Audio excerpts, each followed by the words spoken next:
Hello students. आज के इस वीडियो में हम रिकॉर्ड करेंगे हमारा जो नेक्स्ट प्रॉब्लम होगी। नेक्स्ट प्रॉब्लम हम जो सॉल्व करने वाले हैं वो है illustration number 6 from your book and we are continuing the chapter that is internal reconstruction.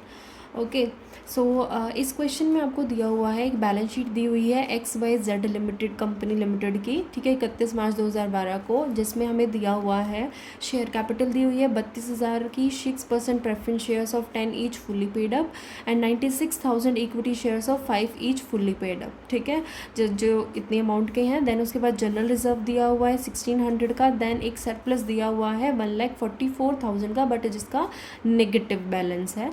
Then non current liabilities है 5% डिवेंचर्स है, and then non current liabilities में 5% डिवेंचर्स एंड करंट लाइबिलिटीज़ में हमारे पास ट्रेड पेएबल्स हैं, ठीक है। ये हो गई हमारी liability side. Then we have asset side, जिसके अंदर हमारे पास है land and building, plant and machinery, goodwill, current assets, inventories, trade receivables and cash. Okay, ये सारी चीज़ें हमें दी हुई हैं। देन उसके बाद हम करते हैं स्टार्टिंग एडजस्टमेंट से। एडजस्टमेंट में ये कहता है, एडजस्टमेंट में दिया हुआ है, कहता है कि upon the revaluation of assets, जब आप एसेट्स को रिवैल्यूएट करते हो तो ये मिलता है कि गुडविल जो है वो वर्थलेस है। गुडविल वॉज वर्थलेस, तो यानी कि जितने की गुडविल आपको कितने की शो की हुई है, 2,24,000 की, तो जो गुडविल है वो आपकी वर्थलेस है। एंड जो उसके अलावा बाकी की एसेट्स हैं उनको ओवर वैल्यूड किया हुआ है। कितने तक ओवर वैल्यूड किया हुआ है? लैंड एंड बिल्डिंग जो है उसको 64,000 से ओवर वैल्यूड किया हुआ है, एंड प्लांट एंड मशीनरी जो है उसको 88,000 से ओवर वैल्यूड किया हुआ है, ठीक है। अब ये कहता है कि ठीक है, अब यहीं से हम क्वेश्चन को वन बाय वन, जैसे जैसे एडजस्टमेंट्स दी हुई है हम वैसे वैसे क्वेश्चन को करते हुए जाएंगे।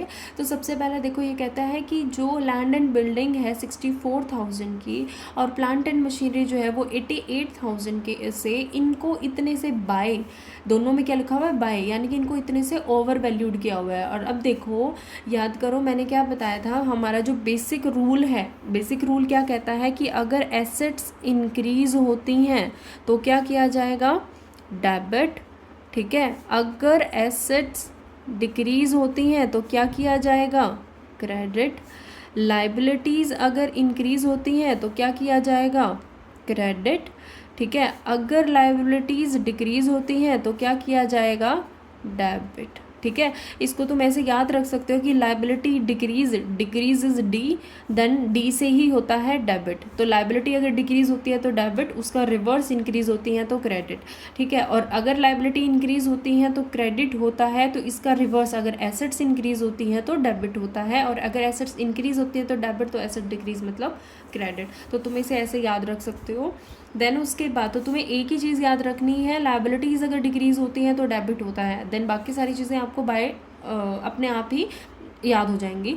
तो फर्स्ट एंट्री करते हैं। फर्स्ट एंट्री कहता है कि जो लैंड एंड बिल्डिंग है वो ओवर वैल्यूड होगी 64,000 से। अगर land and building over valued होगी तो उनको रियल वर्थ तक लाना पड़ेगा, यानी कि जो आपकी वैल्यू है वो कम हो जाएगी। तो यानी कि लैंड एंड बिल्डिंग की वैल्यू कम होगी, तो वैल्यू कम होगी तो एसेट्स डिक्रीज होती है, तो मतलब क्रेडिट होता है। तो यानी कि टू लैंड एंड बिल्डिंग, ठीक है, कितने से हो जाएगा? टू लैंड एंड बिल्डिंग कितने से हो जाएगा हमारा? 64,000 से। ऐसे ही जो प्लांट एंड मशीनरी है वो भी 88,000 से है, तो टू प्लांट एंड मशीनरी, ठीक है, 88,000 से, ठीक है। अब ये दोनों, अगर हमारा ये दोनों डिक्रीज हो रहे हैं, आप इनको रियल वर्थ तक लेके आ रहे हो, तो रिकंस्ट्रक्शन में क्या होएगा? मतलब ये जो पक्का लॉस हुआ ये कहाँ जाएगा? रिकंस्ट्रक्शन में जाएगा। तो रिकंस्ट्रक्शन अकाउंट क्या हो जाएगा? डेबिट, ठीक है। कितने से हो जाएगा?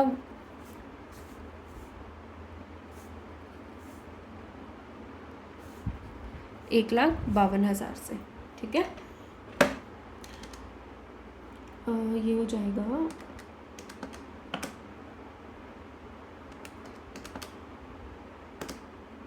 ठीक है, ये हो गया।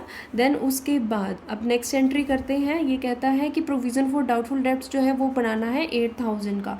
अगर प्रोविज़न फॉर डाउटफुल डेब्ट्स 8,000 का बनाना है तो ये प्रोविज़न क्या होता है? हमारी लाइबिलिटी होता है। और अगर लाइबिलिटी इंक्रीज़ हो रही है तो या क्या होगी? वो क्रेडिट होगी। लाइबिलिटी इंक्रीज तो क्रेडिट, तो एंट्री क्या हो जाएगी? To provision for doubtful debts, ठीक है, क्या हो जाएगा, to provision for doubtful debts 8,000 से, ठीक है, और डेबिट क्या हो जाएगा, रिकंस्ट्रक्शन अकाउंट, डेबिट 8,000 से, डन है। देन उसके बाद नेक्स्ट एंट्री क्या हो जाएगी, थर्ड एंट्री क्या कहता है कि following scheme of reorganisation was approved by the court, court ने अप्रूवल दे दिया कि ट्रेड पेबल्स जो हैं to accept 6% debentures to the extent of 50% of their claims and the balance is to be paid in the 6 months after the date. ये कहता है कि जो ट्रेड पेबल्स हैं उन्होंने क्या एक्सेप्ट कर लिया कि वो 6% डिवेंचर्स ले लेंगे अपने जितना भी क्लेम है उसके 50% के बदले में, और बाकी का उन्हें बाद में पे कर दिया जाएगा, ठीक है। तो अगर वो ले लेंगे तो उसकी एंट्री क्या होएगी, अब देखो ट्रेड पेबल्स जो है वो अपने आप को सेटल ऑफ कर रहे हैं।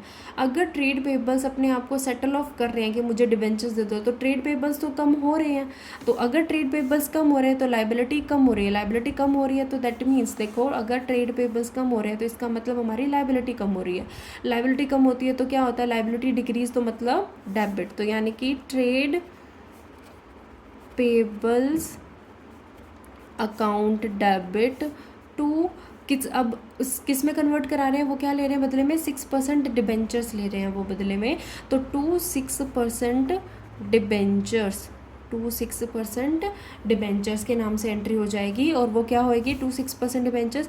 अब देखो ट्रेड पेबल्स थे कितने के, पहले ये देखो क्वेश्चन में ट्रेड पेबल्स में जो दिए हुए हैं वो दिए हुए हैं 3,20,000 के, ठीक है, ट्रेड पेबल्स दिए हुए हैं 3,20,000, और ये कहता है 50% के बदले में लिया है, तो 3,20,000 का 50% कितना हुआ, 1,60,000, तो 1,60,000 के बदले में ये हो जाएगी, ठीक है। ये हो गया 6% डिबेंचर्स, एक लाइबिलिटी कम हो रही है एक लाइबिलिटी इंक्रीज हो रही है, ठीक है, लाइबिलिटी जो कम हो रही है वो डेबिट हो जाएगी, लाइबिलिटी जो इंक्रीज हो रही है वो क्रेडिट हो जाएगी, ठीक है।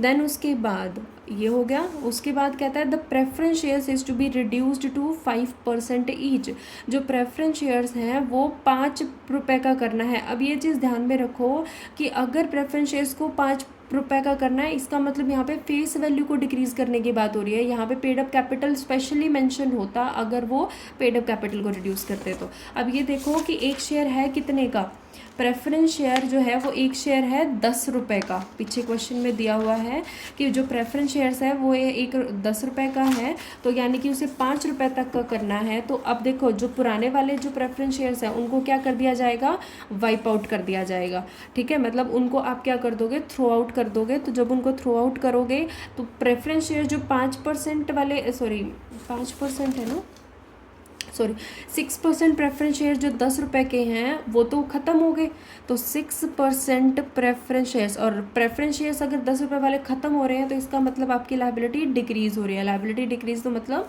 डेबिट, तो 6% प्रेफरेंस शेयर्स जो कि 10 रुपये का है उसको डेबिट कर दो, ठीक है, कितने अमाउंट के हैं 6% वाले आपके, 3,20,000 रुपये के, ठीक है, ये हो गया। देन उसके बाद उनको कन्वर्ट करके 5 रुपये का कन्वर्ट किया जा रहा है, तो एक नई लाइबिलिटी इंक्रीज़ हो रही है, नई लाइबिलिटी जब इंक्रीज़ होती है तो उसको क्या किया जाता है, क्रेडिट, तो यानी कि 6% प्रेफरेंस शेयर्स 5 रुपये के हिसाब से, ठीक है, वो हो गया। अब 5 रुपये के हिसाब से करोगे तो ये कितना आएगा, 1,60,000, ठीक है, वो कितना आ जाएगा, 1,60,000 से, और उसके बाद अब बाकी बचा हुआ जो डिफरेंस है वो कहाँ चला जाएगा, टू रिकंस्ट्रक्शन अकाउंट, ठीक है, वो कितना चला जाएगा, 1,60,000 से, ठीक है, ये एंट्री हो जाएगी रिकंस्ट्रक्शन की। देन उसके बाद नेक्स्ट लाइन में इसने बोला है कि जो इक्विटी शेयर्स थे उनको भी रिड्यूस कर दिया 1 रुपये का। अब इक्विटी शेयर क्वेश्चन में पीछे देखना, क्वेश्चन में दिया हुआ है कि 96,000 के इक्विटी शेयर्स हैं 5 रुपये के हिसाब से, ठीक है, 96,000 के इक्विटी शेयर्स हैं 5 रुपये के हिसाब से, तो इन द सेम वे उनको भी करोगे 5% एंट्री हो जाएगी इक्विटी शेयर्स अकाउंट जो कि 5 रुपये के हिसाब से हैं उसको डेबिट, ठीक है, टू इक्विटी शेयर्स 1 रुपये के हिसाब से, and then to reconstruction, same तरीके से एंट्री होगी। ठीक है, अब इक्विटी शेयर्स जो 5 रुपये के हिसाब से उनकी वैल्यू कितने की है, 4,80,000 की, है ना। क्वेश्चन में दिया हुआ है 4,80,000। ठीक है, 1 रुपये के हिसाब से करोगे तो वैल्यू कितने की आएगी, 96,000 की। ठीक है, तो बाकी बचा हुआ डिफरेंस कहाँ पे चला जाएगा, यानी कि 4 रुपये के हिसाब से कितना चला जाएगा,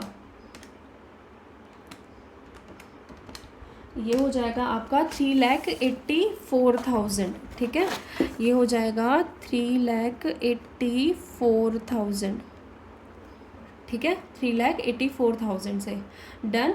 ओके, उसके बाद अब ये होगी नेक्स्ट एंट्री आ जाती है आपकी। नेक्स्ट एंट्री होती है कि जो एसेट्स थी उनको रिवैल्यूएट फिगर्स पे कैलकुलेट किया गया और जो भी नेगेटिव बैलेंस था सरप्लस अकाउंट का उसको वाइप आउट कर दिया गया। वाइप आउट कर दिया मतलब उसको ख़त्म कर दिया। ठीक है, अब अगर देखो एसेट्स को हमने रिवैल्यूएट कर लिया, वो तो आ गई, हमने एंट्री कर दी। अब उसने बोला है कि सरप्लस अकाउंट था। अब देखो पीछे क्वेश्चन के अंदर दिया हुआ है कि जो सरप्लस अकाउंट है वो कितने का है, 1,44,000 का। तो उसको वाइप आउट करोगे तो एंट्री क्या हो जाएगी, रिकंस्ट्रक्शन, क्योंकि आपका एक तरीके से एसेट जो है वो सॉरी लॉस है, आपके एक्सपेंसेस जो हैं या फिक्टिशियस एसेट्स है आप उनको वाइप आउट कर रहे हो। तो reconstruction account debit to surplus. ठीक है, कितने का हो गया, 1,44,000 का। ठीक है, 1,44,000 का डन है। ओके, ये सारा हो गया। अब इसके बाद एक चीज़ देखो, मैंने क्या बताई थी, जब मैंने तुम्हें स्टार्टिंग में एंट्रीज बताई थी तो मैंने तुम्हें 2 पॉइंट बताए थे कि तुम्हारी बुक्स के अंदर जितनी भी फिक्टिशियस एसेट्स होती हैं उनको वाइप आउट किया जाता है। ठीक है, दूसरा एक चीज़ ये बताई थी कि अगर तुम्हारी बुक के अंदर क्वेश्चन में तुम्हें दिया हो चाहे ना दिया हो, बट अगर उसके अंदर कोई भी रिजर्व दे रखा है तो वो बाय अपने आप ही है कि आपको उसे रिकंस्ट्रक्शन अकाउंट में ट्रांसफ़र करना ही पड़ेगा। तो अब देखो तुम्हारे क्वेश्चन के अंदर एक ना सरप्लस से ऊपर जनरल रिजर्व दिया हुआ है। ये देखो यहाँ पे जनरल रिजर्व दिया हुआ है 1,600 रुपये का। ठीक है, तो आपको ये क्या करना है, इस जनरल रिजर्व को ट्रांसफ़र करना है रिकंस्ट्रक्शन अकाउंट के अंदर। ठीक है, तो आप इसको क्या करोगे, general reserve account debit to reconstruction account. ठीक है, 1,600 का ये आप ट्रांसफ़र कर दोगे। ठीक है, अब उसके बाद अब देखो ये सारी एंट्री जो तुम्हें क्वेश्चन में दिया था वो तुमने सारा कर लिया, डन है। अब तुम क्या करोगे, अब तुम सारी जगह से रिकंस्ट्रक्शन की डेबिट साइड का और रिकंस्ट्रक्शन की क्रेडिट साइड का टोटल करके देखो। ठीक है, ये तुम्हें रफली करना है। अगर तुम इसका एक मैं तुम्हें बैक साइड करके दिखाती हूँ, रिकंस्ट्रक्शन की डेबिट साइड का टोटल और रिकंस्ट्रक्शन की क्रेडिट साइड का टोटल, ये तुम्हें करके देखना है। ठीक है, अब तुम इधर से जनरल एंट्री से सारी जगह पे टोटल करके देखो। रिकंस्ट्रक्शन डेबिट कितने का आता है, 1,52,000 प्लस। ठीक है, यहाँ पे भी रिकंस्ट्रक्शन डेबिट हुआ है 8,000 प्लस। देन उसके बाद रिकंस्ट्रक्शन डेबिट हुआ है 1,44,000 से। ठीक है, तो ये हो गया, देन दैट्स इट। ठीक है, तो डेबिट साइड का टोटल आया है तुम्हारा 3,04,000। ठीक है, उसके बाद क्रेडिट साइड का टोटल करके देखो आप यहाँ से। क्रेडिट साइड में आया है आपका, यहाँ पे देखो 1,60,000 का, तो ये आ गया 1,60,000 प्लस यहाँ पे ये क्या आया, 3,84,000 का। ठीक है, देन उसके बाद एक यहाँ पे आया है 1,600 का। ठीक है, ये हो गया 5,45,600, 5,45,600। ठीक है, अगर तुम इनका डिफरेंस निकालते हो, देखो क्रेडिट साइड का ज़्यादा है, इसका मतलब तो तुम्हारे पास पैसे ज़्यादा हैं अभी भी। ठीक है, तुम्हारे पास गेन ज़्यादा हुआ है और ये उस गेन में से तुमने कवर अप कर दिया, ये तुम्हारे लॉसेज हैं जो तुमने इस गेन में से कवर अप कर दिया। तो 5,45,600 में से 3,04,000 माइनस कर दो तो बचेगा तुम्हारे पास 2,41,600। ठीक है, अब ये देखो 2,41,600 है। एक फिक्टिशियस एसेट जो तुम्हारी बैलेंस शीट के अंदर दे रखी है वो दे रखी है तुम्हारी गुडविल, जो कितने की है, 24,000 की। तुम्हारे पास क्वेश्चन में दिया हो चाहे ना दिया हो, अगर तुम्हारे पास, अब देखो रिकंस्ट्रक्शन में तुम्हारे पास बैलेंस बचता है 2,41,600 का, इतने पैसे तुम्हारे पास रिकंस्ट्रक्शन अकाउंट के अंदर बचे हुए हैं। तो अगर तुम्हारे पास रिकंस्ट्रक्शन अकाउंट में इतने सारे पैसे बचे हुए हैं तो तुम इसको यूज़ करोगे गुडविल के लिए, गुडविल को वाइप आउट करने के लिए, क्योंकि इसने क्वेश्चन में दिया था कि जो गुडविल है वो वर्थलेस है, ठीक है। तो आप उसको वाइप आउट करोगे, गुडविल वर्थलेस है, उसको वाइप आउट करोगे। तो इसमें से 2,24,000 2,24,000 जो है वो माइनस करोगे तो कितना आएगा, 17,600, ठीक है। तो यानी कि अब इसको 2,24,000 के लिए तुम एंट्री डालोगे, फिर तुम्हारे अकाउंट्स के अंदर यहाँ पे नेक्स्ट एंट्री डालोगे, क्या डालोगे, रिकंस्ट्रक्शन को क्या करोगे, डेबिट करोगे कि क्रेडिट करोगे, गुडविल को वाइप आउट करने के लिए, क्योंकि रिकंस्ट्रक्शन तुम्हारा कम हो रहा है, या ये लगा लो कि तुम्हारा गुडविल तुम वाइप आउट करते हो तो उसको क्रेडिट करते हो हमेशा, क्योंकि तुम्हारी एसेट जो है वो क्या हो रही है, डिक्रीज़ हो रही है। जो अब तुम्हारी एसेट डिक्रीज़ होती है तो तुम्हारी एसेट अगर डिक्रीज़ होती है तो तुम उसको क्रेडिट करते हो, तो यानी कि टू गुडविल। तो 2,24,000 की तुम्हारी गुडविल तुम वाइप आउट करोगे और ये जाएगी कहाँ पे, रिकंस्ट्रक्शन अकाउंट से 2,24,000 की, ठीक है। ये हो गई एंट्री। देन उसके बाद अब जो बाकी बच गया 17,600 का, ये मैंने क्या बताया था, अगर रिकंस्ट्रक्शन तुम्हारी सारी एंट्रीज होगी, अब रिकंस्ट्रक्शन में तुम्हारे पास 17,600 का बैलेंस बचता है, तो हमेशा जब भी रिकंस्ट्रक्शन में तुम्हारा जो भी बैलेंस बचता है उस बैलेंस को कहाँ पे ट्रांसफ़र किया जाता है, उसको ट्रांसफ़र किया जाता है कैपिटल रिजर्व में। तो एक लास्ट एंट्री डालोगे तुम्हारी कि रिकंस्ट्रक्शन अकाउंट डेबिट